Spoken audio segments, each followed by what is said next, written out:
to order. May I get roll call, please? Good evening, everyone. Chairman Baugh is absent. Vice Chairman Dibble is absent. Commissioner Schrader? Present. Commissioner Zarguni? Present. Commissioner Miller? Here. Commissioner York? Here. Commissioner Gonzalez? Present. Commissioner Mandel is absent. And Commissioner Salazar Garza? Here. Quorum established. Okay. I'm going to open the meeting for public comment, for general public comment for any items that are not particular to a specific agenda item.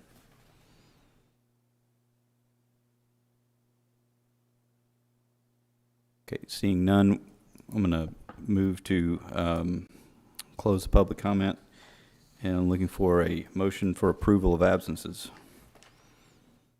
from the last meeting.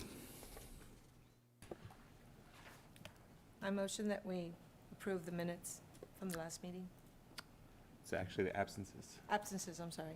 Well, second. All those in favor? Aye. Aye. Opposed? Thank you. Now I'll accept a motion for approval of minutes from the prior meeting. Move we approve the minutes. I second. All those in favor? Aye. Aye. All those opposed?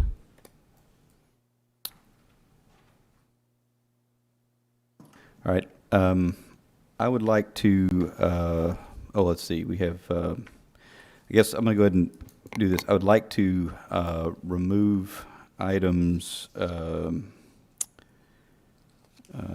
just a second. Item 5, the Hemingway, to hear on its as on its own, and item 7, the tabled zoning case. I'd like to hear both of those individually instead of as consent, and then go ahead and hear the discussion, possible action on the historic preservation plan. Good afternoon. Good evening, Planning Commission. For the record, it's here you go. Craig Garrison, City Planner for the City of Corpus Christi. I am introducing item number 2. It's an ordinance adopting the new City of Corpus Christi Historic Preservation Plan, an element of the Plan CC Comprehensive Plan, rescinding the former Corpus Christi Preservation Plan. This comes along with a staff recommendation of approval, along with a Landmark Commission recommendation of approval. And we do have our consultant, Steph McDougall, I believe is waiting to present. So. Good evening, Commissioners.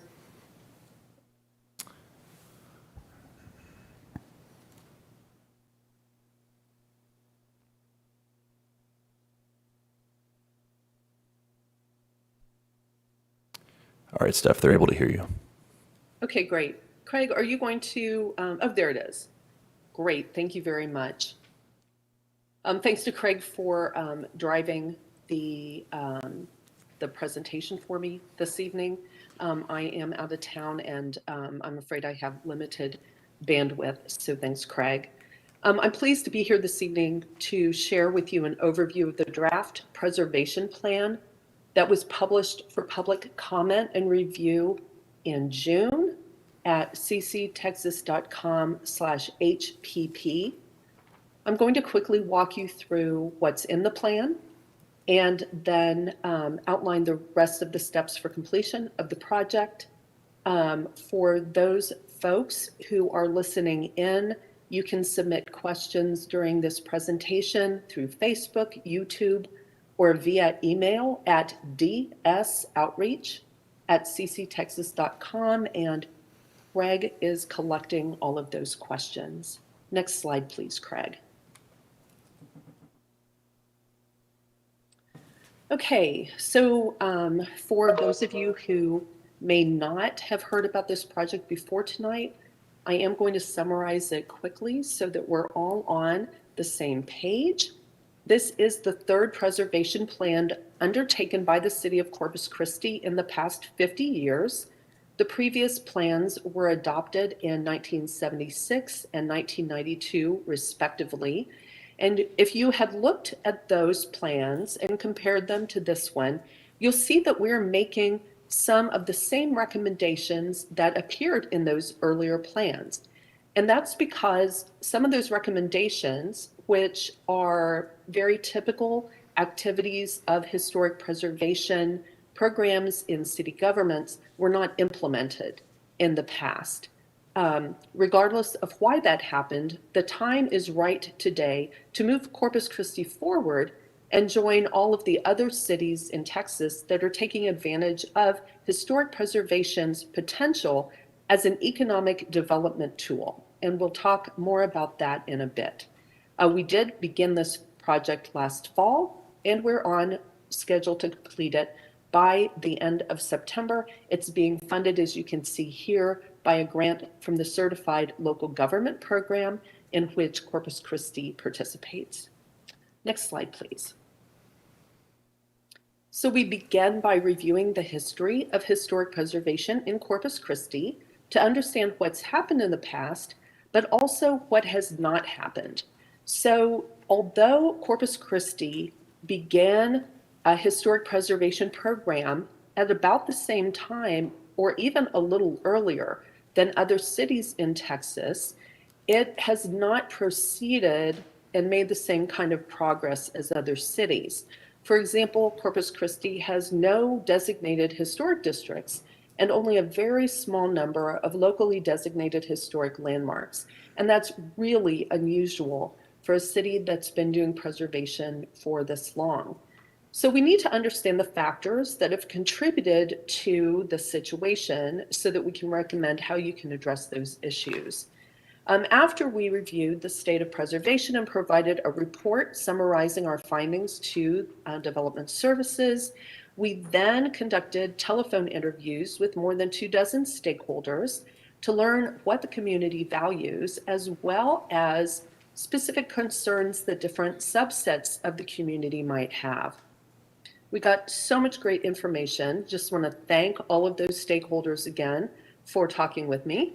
And we used it to develop a community opinion survey to find out what people want to keep around for future generations and how they want the city to be involved in that, because this isn't typically only a city activity. Usually there's a local nonprofit involved, and we'll get to that here in a bit as well. More than 750 people responded in English and Spanish to the community opinion survey. And just for comparison, because we did get a question about this during the Landmark Commission meeting, we got 752 unique respondents to our survey. If you look at the public engagement numbers for Plan CC, in total of all the public engagement that was done during that project, they had 799 participants, and that's if you count everything individually and assume that no one participated in more than one activity. So we are at least typical in terms of public engagement, and in fact, probably exceeding the public engagement that went on with Plan CC. Our first public meeting has been viewed by more than 1,900 people to date. So we feel very confident with the results of the survey, and it's also statistically valid at a 95% confidence level with an 8% margin of error. So that means that if we were to give the survey to every single person in the city of Corpus Christi, we could be confident that our results would be largely the same. So we got all of this input and used that to prepare a draft preservation plan that reflects what the community told us they wanted, published that in June for the community's review and comment. Next slide, please. So the preservation plan is divided into a few different sections. You can see that it begins with an introduction, of course, and describes our methodology as well as the summary of the community input we received. That includes more than 12,000 individual comments on the community opinion survey. That took our team of 6 a week to process. Fantastic input from the community. And then the second section, the second part of the plan, is really how we have captured what the community told us they wanted and turned that into goals, strategies, and action items, showing also some case studies from other cities that have been doing and are doing the same things. And this is, again, based on best practices in historic preservation, as it's been practiced in other cities for the past 50 years. Next slide, please. So this is what the community said they wanted. By 2030, they'd like to have a vibrant multicultural community that serves residents and visitors with a thriving downtown, a diversified economy, not just the port, updated infrastructure, and equitable investment in both new and legacy neighborhoods. And so we've structured this plan to show how historic preservation can support that. Next slide. We have 3 basic goals. The first, as you can see here, build the city's own capacity for historic preservation. But it's not just the city's job. So goal number 2 is enabling community-driven historic preservation. And number 3, very importantly, support historic preservation as an economic development tool like many other cities are doing. Next slide. For each of those goals, you'll see them written across the bottom of these next few slides. We have 5 or 6 different strategies to accomplish this.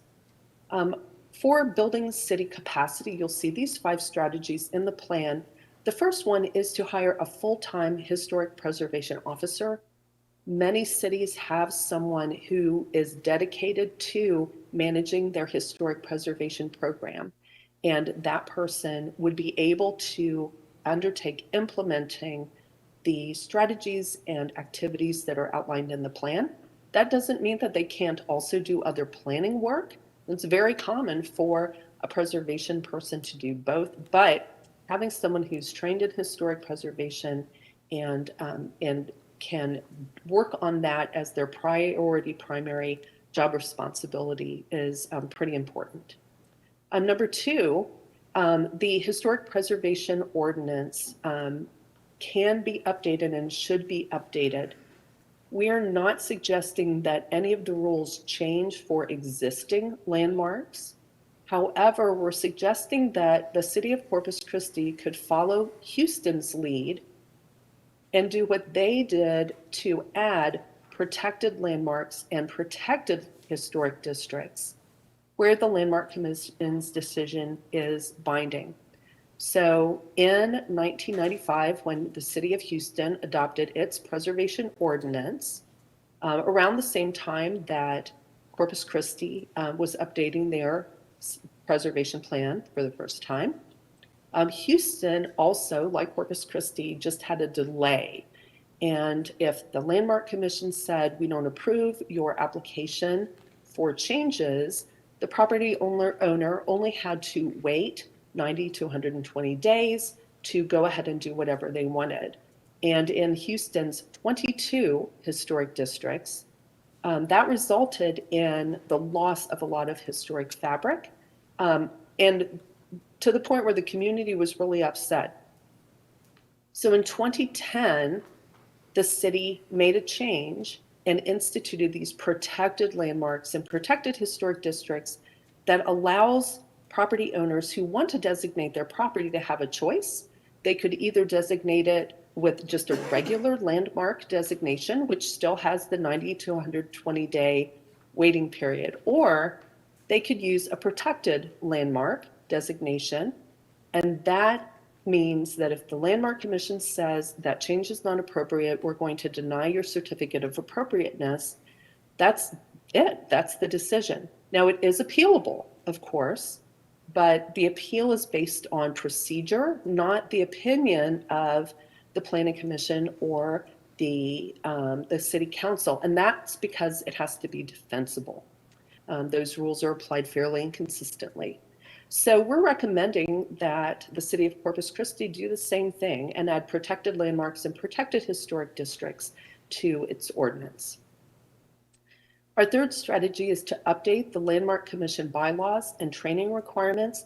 This is really more of an administrative thing because the National Park Service Certified Local Government Program, in which Corpus Christi participates, requires annual training for the Landmark Commission, and the Commission's bylaws specify training every 2 years. So we're just recommending that the bylaws be updated to become in line with the CLG requirement. The fourth strategy is to plan for disasters, including preparation, recovery, and response processes, and to help individuals develop and implement their own preparedness, resilience, and recovery plans. The City of Corpus Christi already has a hazard mitigation plan. The State Historic Preservation Office, which in Texas is the Texas Historical Commission, will be creating a new statewide preservation plan that has a lot of resources for disaster recovery and prep, including a handbook for historic property owners. So we're not recommending that the city reinvent any of those wheels specifically for historic preservation. However, there are a couple of things that the city does not currently do that it could do to help historic property owners.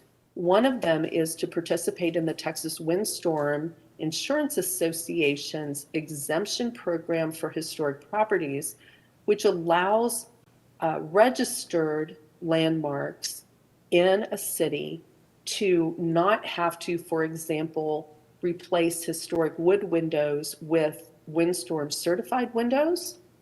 If they're damaged, instead they can be repaired.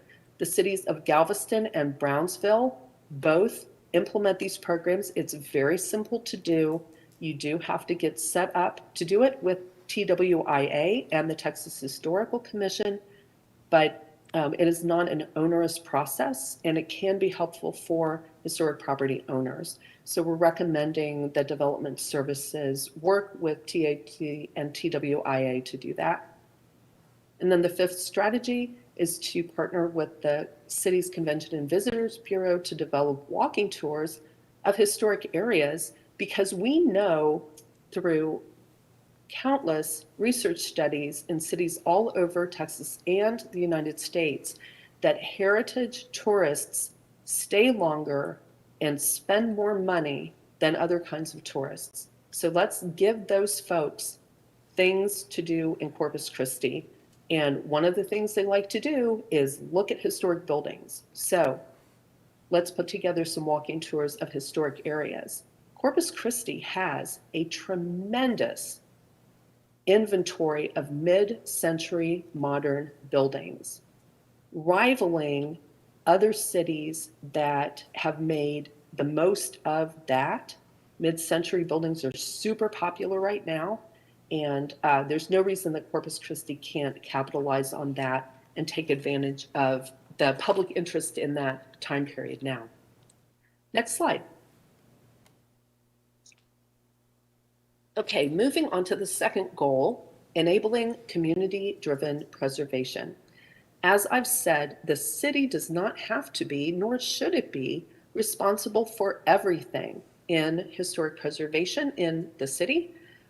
We do want the city to make it possible to do historic preservation more effectively, and that's what the previous slide was all about. This slide is how can the city support the community and make it possible for them to do things themselves.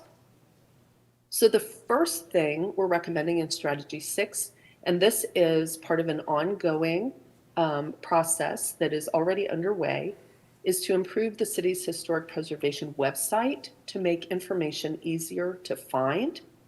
I have spoken at length with Nina Nixon Mendez, the Assistant Director of Development Services, and even during this program, the department has made a number of changes to improve the information and its organization on the city website. We have a few more suggestions that we've made to continue that good work.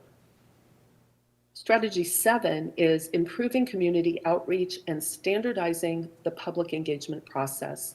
As I mentioned before, we had great turnout for our public meetings, terrific participation in the community opinion survey, and hopefully we've established a good replicable model for the city to use for historic preservation going forward. We find that when people know what to expect in terms of community outreach, it's easier for them to plan to participate because they know, oh, there are going to be multiple meetings, we know what to look for. So we're just suggesting that that the city create a playbook that's replicable for historic preservation projects and then can just run that time and time again. The 8th strategy, and this is really, really important, is to support the creation of a local nonprofit organization, a local preservation partner that can work with the city, residents, and other organizations on preservation activities. Those public-private partnerships are critical to historic preservation and to getting it done in a way that doesn't simply tax city resources.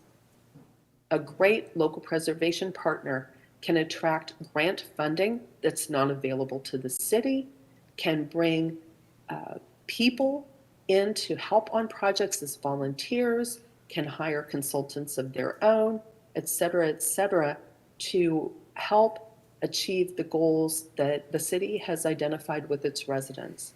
I know that people are interested in this because when we asked in the survey, if you want to be, do you want to be involved? And if so, would you be willing to provide your contact information? More than 200 people shared either an email address or phone number and said, yes, I want to be involved in historic preservation in Corpus Christi. So that's a great start for a local nonprofit organization already. Strategy 9, and this is very timely, commit to pursuing equity for all neighborhoods, new and existing, and empowering residents to define what that means for them. If you have been following planning news, if you're a planner, or sometimes this is making it into the general mainstream news, you will have heard about a number of cities across the United States that are recognizing that the work that they have done previously in historic preservation does not represent the full community. We know that historic preservation traditionally focused on buildings that were associated with wealthy white men to the exclusion of everyone else. And so many states and cities are taking active steps to make sure that the history that they promote tells everyone's history and that the resources that they are recognizing as historic are also representative. Some cities like Richmond, Virginia, are going even farther and saying, we know that our city has done things to non-white Anglo people in the past that have been damaging to their communities, and we are taking steps to make that right. So we are not proposing anything specific in this area, except that we think the city should ask the community what equity means to them and how that can be approached through historic preservation, and the Landmark Commission would be in charge of that. So I'm happy to answer more questions about that at the end if you'd like. We can also provide you with quite a few good case studies and examples of what cities are doing right now. But let me tell you, this is an opportunity for Corpus Christi to be a leader in Texas in this area. So I think it's very exciting. It's a great opportunity for the city. And then finally, strategy number 10 is to, again, another partnership, work with the Nueces County Historical Commission to develop a thematic approach to new historical markers that supports heritage tourism. The Texas Historical Commission delegates its responsibilities for the State Historic Marker Program and deciding which ones should be created to county historical commissions across the state. And the Nueces County Historical Commission has been extremely successful in creating hundreds of historic markers that tell the story of Nueces County and Corpus Christi. What we're suggesting is that the city work with the CHC to identify themes and then pursue adding more markers around those themes. For example, we know that there was an incredibly strong, and is an incredibly strong history of Mexican American owned businesses in Corpus Christi. And some of them are still in operation. If you look at Tex-Mex Curios, that business has been there since 1944. And the family that started that and still owns it previously had a very strong history of entrepreneurism in the city. So there's some really great stories to tell around that, around Corpus Christi's military history, et cetera, et cetera. So we're suggesting working with the CHC to provide more of those great markers that help historic tourists know what to look at and tell those stories. Next slide. So this is the last slide of strategies, and we have 6 here. Strategy 11, promoting historic preservation as an economic development tool. I'm really concerned that business owners in Corpus Christi are not aware of all of the economic incentives available to them. For example, I talked to business owners last fall who had recently completed a building rehabilitation project, turning a commercial building into a restaurant, and they did not know anything about the tax incentives available at the federal and state level for rehabbing a historic property. Those tax incentives together can return about 45% of qualifying rehab expenses in the form of tax credits on the federal income tax for the federal program and the state franchise tax for the state program.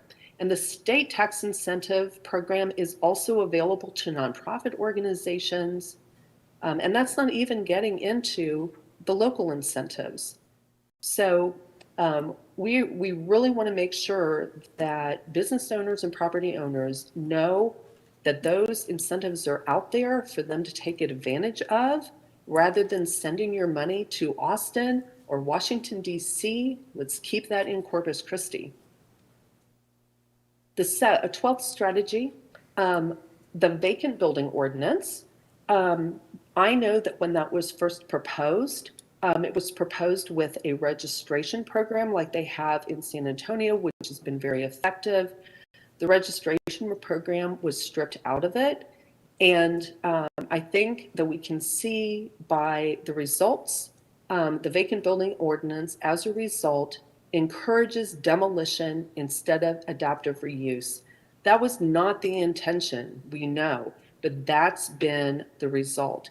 And so we are recommending that that be fixed, that the registration requirement be added back into that. We know that that works. It works in other cities, and it can work in Corpus Christi as well. Strategy 13, and this goes along with economic development. We're suggesting that the city invest in 2 different kinds of historic preservation work. Number 1, historic resources surveys, And number 2, multiple property listings to the National Register of Historic Places. So a historic resources survey is an inventory of buildings in a specific area that can be used to identify individual landmarks, potential historic districts, or in some cases, properties that could be included in what we call a multiple property submission to the National Register, which is like a historic district, except everything isn't in a contiguous area. So the reason that this is important is that when we can get things on the National Register, that's the eligibility criteria for grants, for the tax credit programs, for sales tax incentives too. So if your building is listed on the National Register, you do not have to pay sales tax on construction labor. If your building is listed on the National Register and you offer amusement services, you don't have to pay sales tax on those. So we want to make sure that people are getting access to all of these incentives, and the National Register does not impose any restrictions on property owners. A local designation, that's where all of the oversight comes in for the Landmark Commission. So you can have a property that is on the National Register, gets all of these tax incentives, but the owner does not have to come to the Landmark Commission if they want to make changes. Now, I will say, if you want tax credits, you do have to work with the Texas Historical Commission, and sometimes you're going to make trade-offs and compromises. You may not get everything that you thought you were going to do, but on the other hand, you can get 45% of your money back in tax incentives. So, and that's not even counting, your sales tax on construction labor, which can be a lot of money. So we're saying if the city is going to invest in historic preservation, we believe that one of the best returns on its investment can be investing in these these historic resources surveys and either historic district listings to the National Register or historic or multiple property submissions. Now, a multiple property submission identifies a whole group of properties that could be nominated, but it only requires one actual nomination when it gets processed at the THC. And I'll give you an example. In Tulsa, Oklahoma, which also has a large number of mid-century modern buildings, like Corpus Christi does, the city paid about $75,000 for a historic resources survey and multiple property submission with one nomination, and they have had hundreds of millions of dollars in private investment through tax credit programs coming into the city following that, because that multiple property listing made that possible. So super high ROI. This would be a great way to kickstart economic development and rehab of some of these vacant buildings here in Corpus Christi. Now, we're also recommending strategy 14, that the city develop some local tax incentive programs that further add to that deal stack.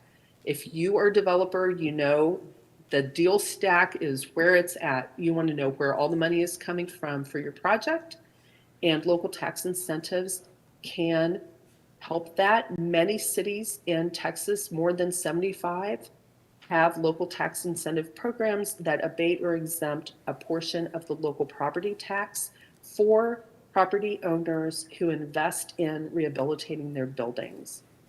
So we've got a whole bunch of information about that in the plan.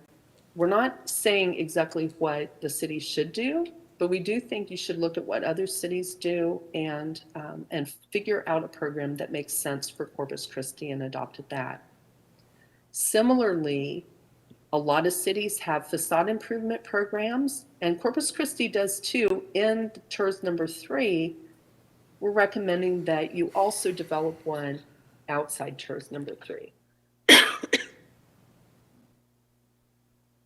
And finally, What we heard from people in the city was that they did not have a lot of confidence in historic preservation because, in part, of the old courthouse. Hold on one moment, please.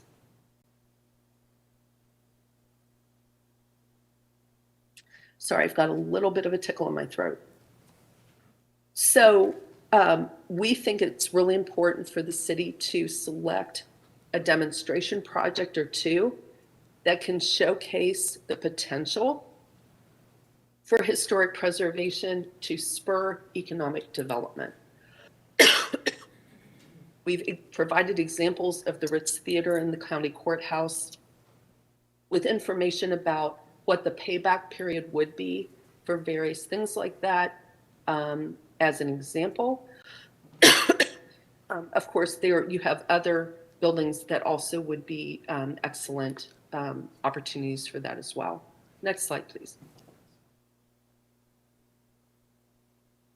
So for each of those strategies, we wanted to make sure this was very implementable. So we've provided action items, a step-by-step guide for how you could implement this. Again, it's guidance, recommendations.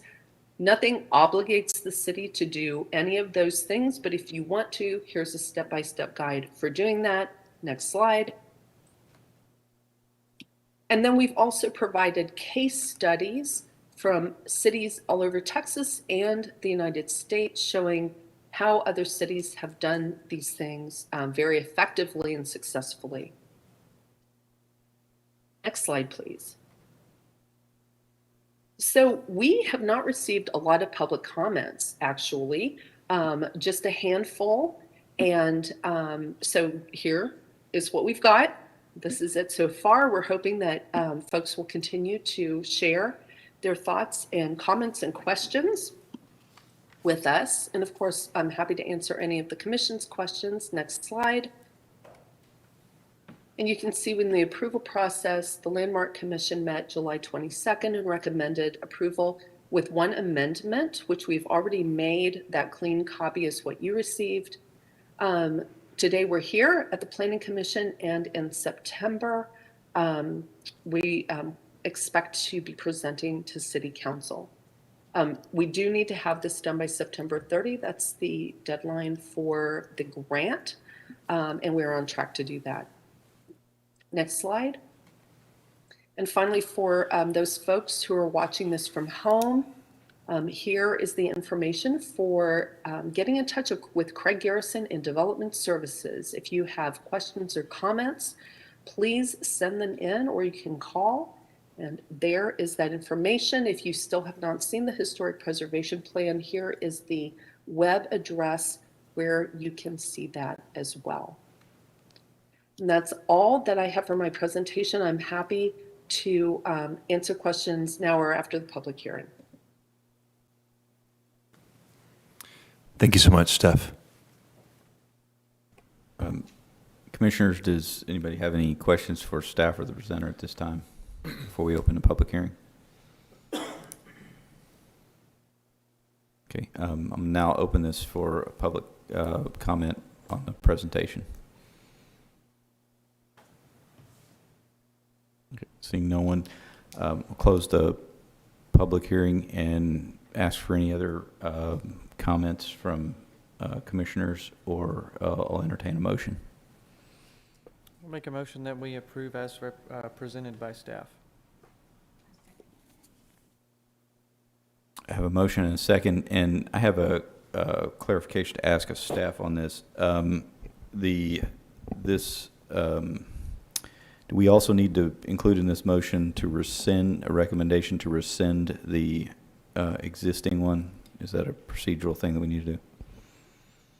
You're voting on the ordinance as stated, and yes, that does include rescinding the former Corpus Christi Preservation Plan. Okay, thank you. So I have a motion and a second. All those in favor? Aye. Aye. Any opposed? Motion passes.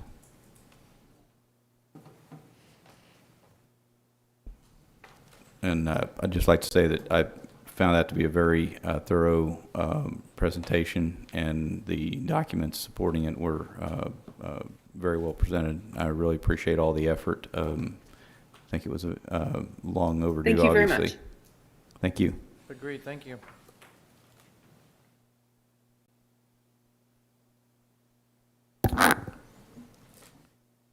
Okay, I believe now we're to the consent agenda items, and so we will be hearing all items except item number 5 and 7, yes. Thank you. Permission to proceed? Yes, sir. Thank you. For the record, David Stallworth, Senior Planner, and I'd like to introduce item number 6 on tonight's docket, consent public hearing items, to include the following. We have on tonight's docket, 2 were removed, so we have a total of 4 items, or correction, 6 items instead of 8, to include 2 replats, 1 time extension, and 3 zoning hearings. So we're going to start off with item number 21PL 1086, which is Russell Industrial Area, Block 12, Lot 7A, followed by item number 2LPL 1082, Perry's Estates, Block 5, Lots 8A and 9. And we're going to move on to a time extension request, 20PL 1057. It's La Costa Business Park, Block 1, Lots 1 through 6, Block 2, Lots 7 through 9. And then with respect to the public hearings for the zoning, public hearing for rezoning property at or near 4121 Waldron Road, case number 0821-01. Petitioner is Jeffrey C. Lundquist. Ordinance rezoning property at or near 4121 Waldron Road, located along the east side of Waldron Road, south of Yorktown Boulevard, and north of the Barney M. Davis Energy Center. The rezone request is from the FR Farm Rural District to the RE Estate Residential District. The next public hearing is a request for rezoning at a property at or near 3413 South Staples, case number 0821-03, SEMA and Steve Incorporated. Ordinance rezoning property at or near 3413 South Staples Street, located along the west side of South Staples Street, south of Texan Trail and north of Haywood Drive.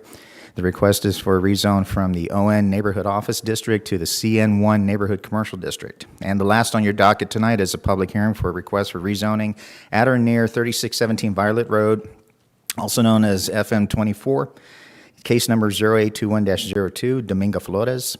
It's an ordinance rezoning property at or near 3617 Violet Road, located along the west side of Violet Road, Farm to Market 24, south of Woodway Creek Drive, and northwest of Starlight Lane. The request is to rezone the property from the FR Farm Rural District to the RS 22 Single Family 22 District. That concludes my presentation. Do you have any questions? Commissioners, do you have any questions or comments for staff before we open the public hearing?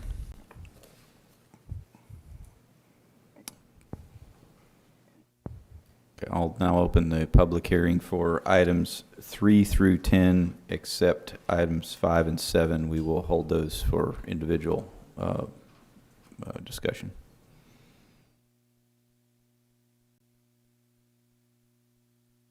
Okay, seeing no one for public comment on these items, I'll now close the public hearing and entertain a motion for items 3 through 10, excluding items 5 and 7. Commissioner Miller, I move that we approve items 3 through 10, excluding items 5 and 7 as presented. Second? I have a motion and a second. All those in favor? Aye. Aye. Opposed? Motion passes. Now here, item 5.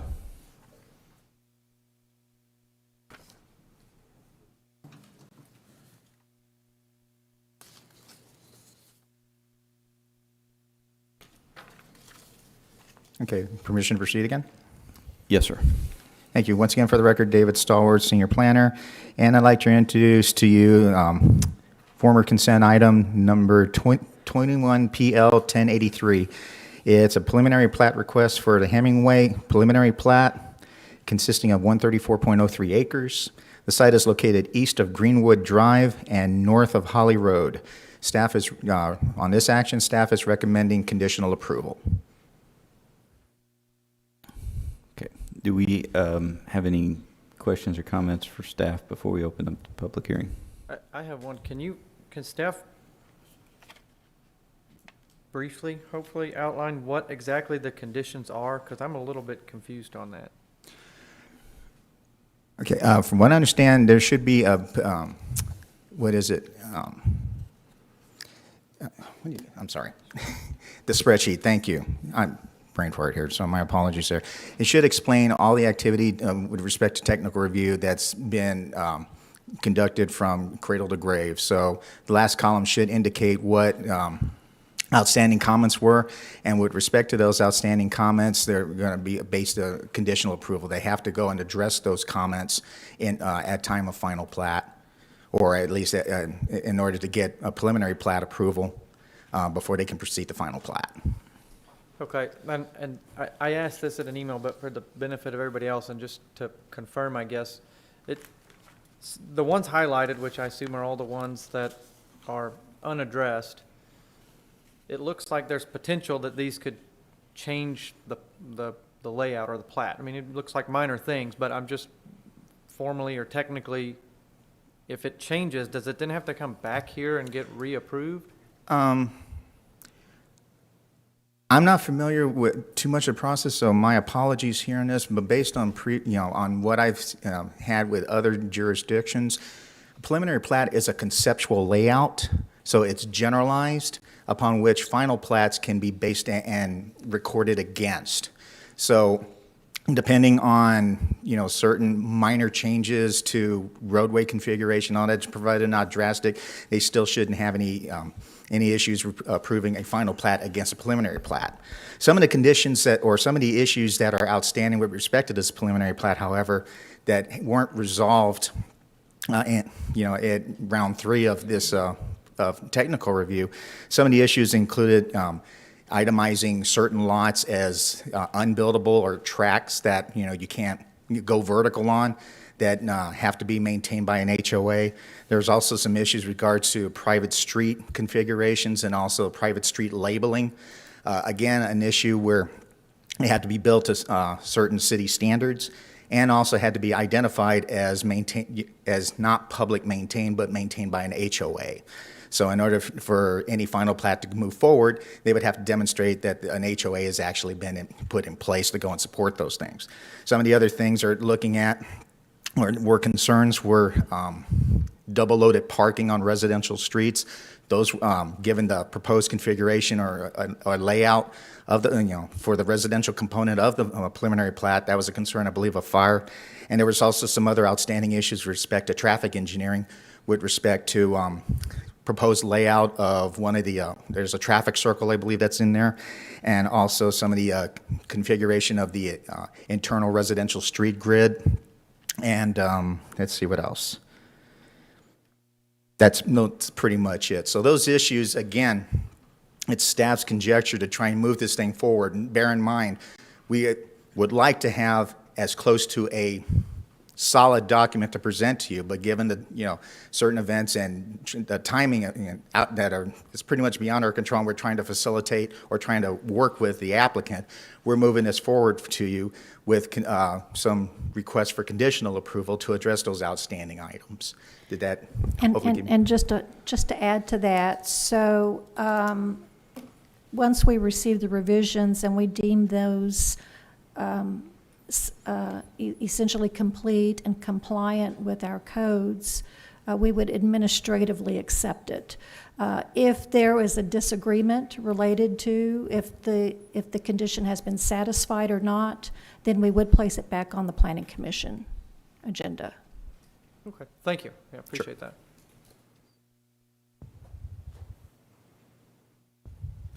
Commissioner Zagini? Yeah, I have a question, I'm sorry. At what point these conditions have to met? Like this conditional approval that you all have on several items? They would have to be, reflected on the final copy of the preliminary plat. So we would try and establish what sort of mechanisms would be satisfactory to meet those conditions. They may either be in the form of a general note that's placed on the preliminary plat, or some sort of development agreement which is entered into between the petitioner and the city. You know, that's yet to be determined. But again, that's going to be a brokering between both the applicant and the city in order to meet that end. Okay, thank you. Just to also build off of that, the short answer is preliminary plat is good for 2 years. A final plat is good for 6 months. So hopefully within that 2-year time, final plat will be submitted, and that as the different phases. But if that time expires, they have to reapply again. Okay, thanks. Any other questions or comments? I'm going to open up the public hearing for item 5, if there are any public comments.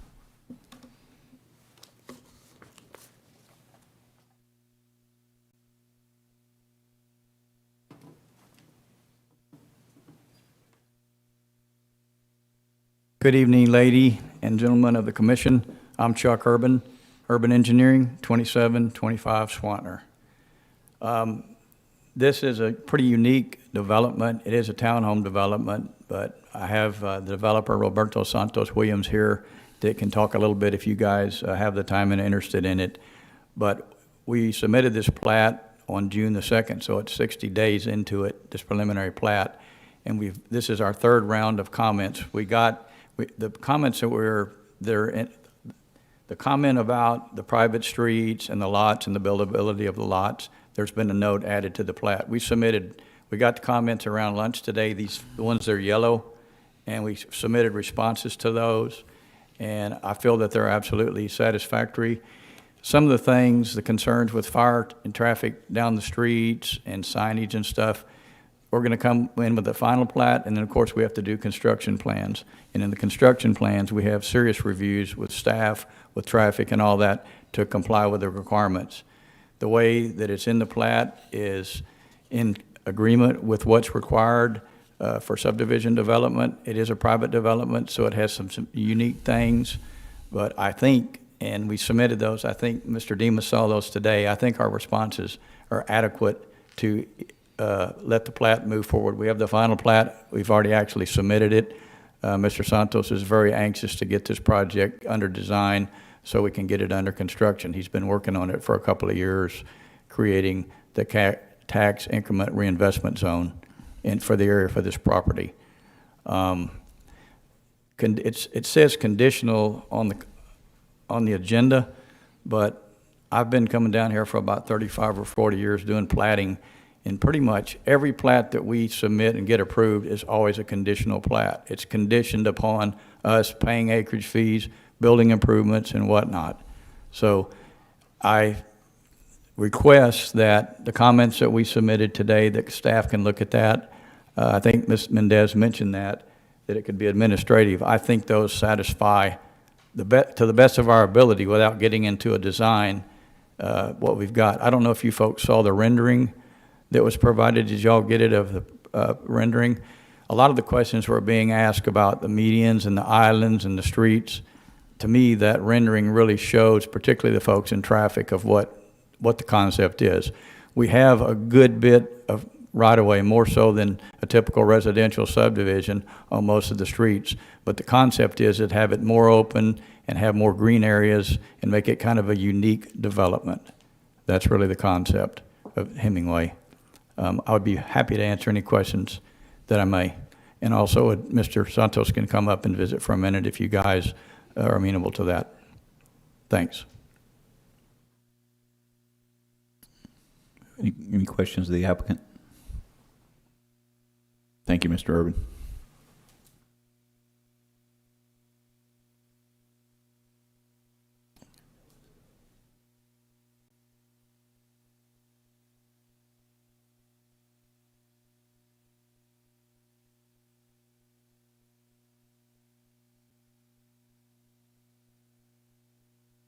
Hello, good evening, ladies and gentlemen.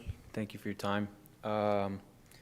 I don't have much to say. I won't take up too much of your time. Just wanted Please to- state your name and address for the Excuse me. record, please. Roberto Santos Williams, 1209 Tendario, Laredo, Texas. Thanks, sir. As you know, I don't know if you've heard, but we got a TERS enacted on what we're calling BOCO, Bohemian Colony, and this is our first project, first phase of the first project of many, of 700 contemplated townhomes, 1,000 multifamily, some few 100,000 square feet of commercial over the next 5, 10, 15, 20 years.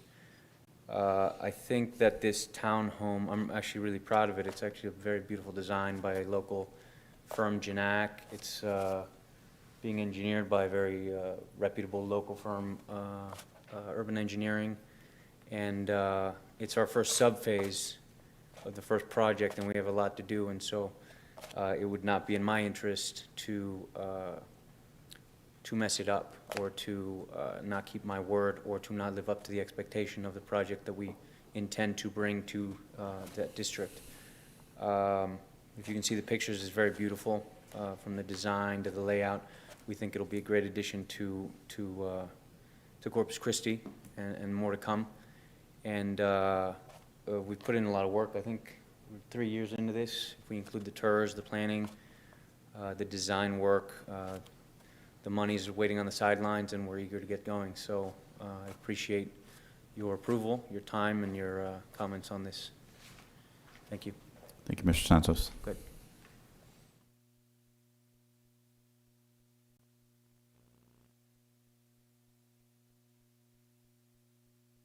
Looks like that's all public comment. I'm going to close the public hearing, and I'll entertain additional comment or a motion from commission.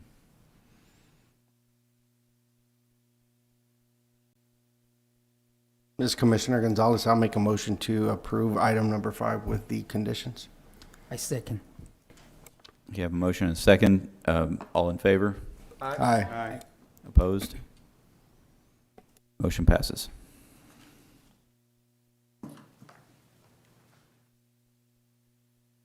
Item 7.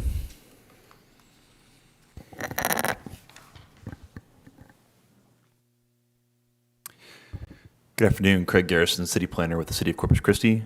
Item number 7 is a public hearing for rezoning of a property at or near 2302 County Road 43. Case number 0621-07, John C. Temez. Ordinance rezoning property at or near 2302 County Road 43, located along the east side of County Road 43, west of Yorktown Boulevard, and south of Farm to Market Road 43, from the FR Farm Rural District to the RS 4.5 Single Family 4.5 District. Staff recommendation is approval, and we stand by for any questions. Commissioners, do we have any questions or comments for staff before we open public hearing? I have a question. So I remember this case came to us a couple of weeks ago, and the applicant on the last minute requested a tabled it. Tabled it. I think we asked what was the reason of tabling it, because there was some opposition from the homeowners or adjacent residents about some issues. Has those been discussed or addressed? I understand this is a zoning thing, but I just wanted to kind of get an update on that. Yes, so the applicant did communicate with staff after the Planning Commission that the reason for tabling was to reduce the size in their request. They reduced it from 185.087 acres to 104.8991 acres. Most of the reduction is on the east side near Oso Creek. So they're developing less acreage, is that right? If you do look at the preliminary plat that was already proposed, it's concurrent or congruent with most of the land that was already in the floodplain conservation area. They did reduce some of the land that they had allocated for RE style development or large acreage development. Okay, thank you. Okay, and Mr. Garrison, to your knowledge, the this zoning that they're currently requesting does not require, and I know this is speculative at this point, but it doesn't require them to alter their proposed plan to stay within that area. You're referring to the preliminary plat? Yes. I'll let Andrew Demos. Sure. So thank you, Commissioner, that's a good question. So the preliminary plat is under a re-review, meaning as half of the property was sold to a different property owner, that property owner isn't necessarily obligated to follow that same process. So that is still ongoing discussion with that design is going to remain. Fortunately, that is separated and divorced from the zoning case. So now not touching 80 or so adjacent to the creek, so that reduces runoff, it maintains that wetland area. That essentially trickles down to all the questions and concerns about flooding is drastically reduced at this point. But the short answer to your question is not married to that plat, and once that preliminary back to us, we'll be. Okay, thank you. I have a question for Mr. Demes. So just to clarify, from my understanding, originally the owner, Mr. Thomas, had a preliminary plat for the whole thing. So yes, the property was sold to a different developer. Is the preliminary plat at this time, has there been any approval on any preliminary plat? Because I remember a couple of weeks or months ago, there was that discussion about the fact that now that there's two developers or owners, things could change. Depends on which layout or preliminary layout they go with. Correct. The original preliminary plat was tabled by the planning commission, so we have not received updated drawing yet. I know they're working on it, but I try to keep in pretty good contact with the folks at LJ, and they've been very awesome to work with. So I know they're pretty close to getting a finished product. Roads connect and Correct. all the plots are the appropriate. So Mr. Tamez doesn't have any preliminary plat on this, they haven't proposed any preliminary plat on this 100-acre either. As far as I'm aware, Mr. Thomas is not changing his side, so to speak. They want to make sure that the new landowner part isn't going to part too far from the lot size. Okay, thank you. And I have just a comment. So I guess by eliminating this 80 acres or so, it also eliminates his opposition across Oso Creek. That is correct. If you do avert your eyes to the slide in front of you, it shows that there's only one property owner within the 200-foot radius. Right. As adverse to previously, there were 13 property owners within the 200-foot radius and then 2 outside.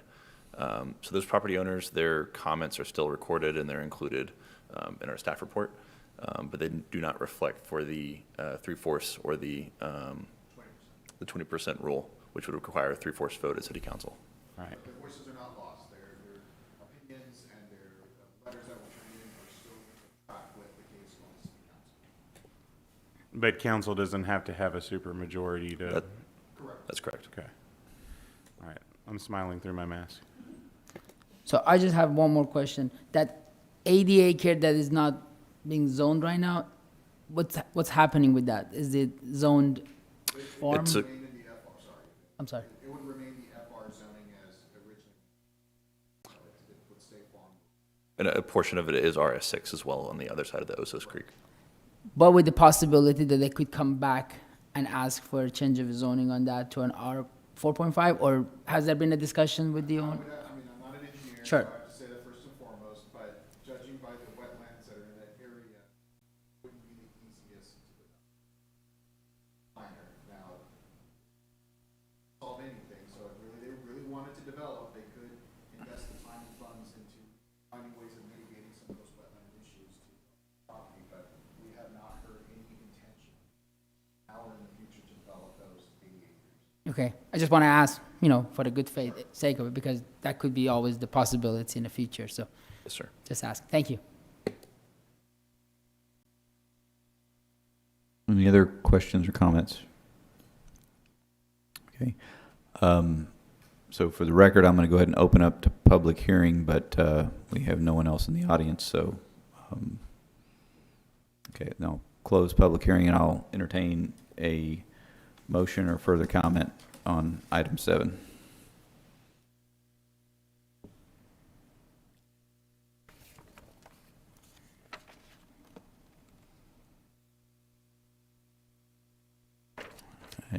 motion? This is Commissioner Miller. I will move that we approve the rezoning based on its compliance with the London area and Southside redevelopment plans as presented. So we have a motion and a second. All those in favor? Aye. Aye. Opposed? All right, motion passes. Thank you. Okay, on to the director's report. Good evening, Nina Nixon Mendez, Assistant Director. I have one item to report. We have our upcoming Development Services Task Force meeting in person that will occur on August the 13th at 9 a.m., and it will take place at the Water Utilities Complex, the Choke Canyon Room. So we look forward to having everyone there. What's the address of that? It's off of Holly Road. Okay. It's the Choke Canyon Room. It's at the corner of Holly and Hygeia. It's Okay, yeah. City Hall South. And if any of you all would like a link to that, we can certainly send that, if you could just contact Catherine. Thank you. Thank you. All right, are there any future agenda items for the good of the commission? All right, we're adjourned. Thank you.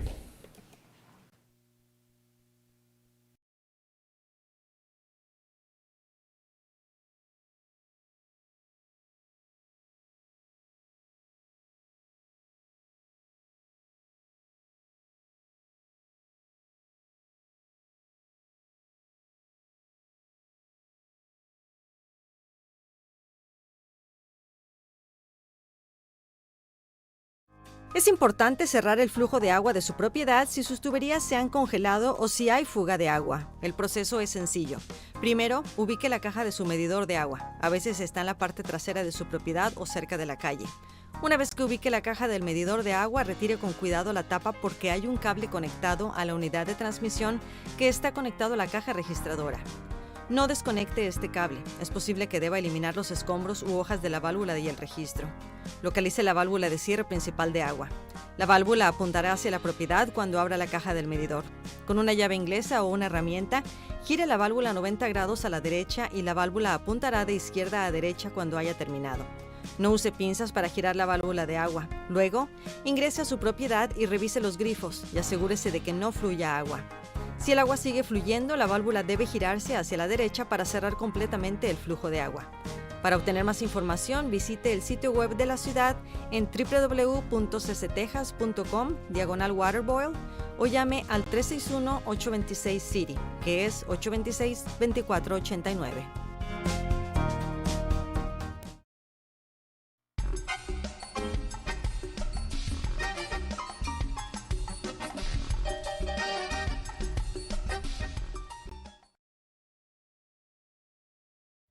Code enforcement works hard to help keep our city clean, and you can too. Here are a few common code enforcement violations you can help take care of. Illegal dumping. Make sure to keep your yard clean of litter and excessive trash. If you do see someone illegally dumping, you can file a report to the Code Enforcement Department. Junked vehicles. If you have an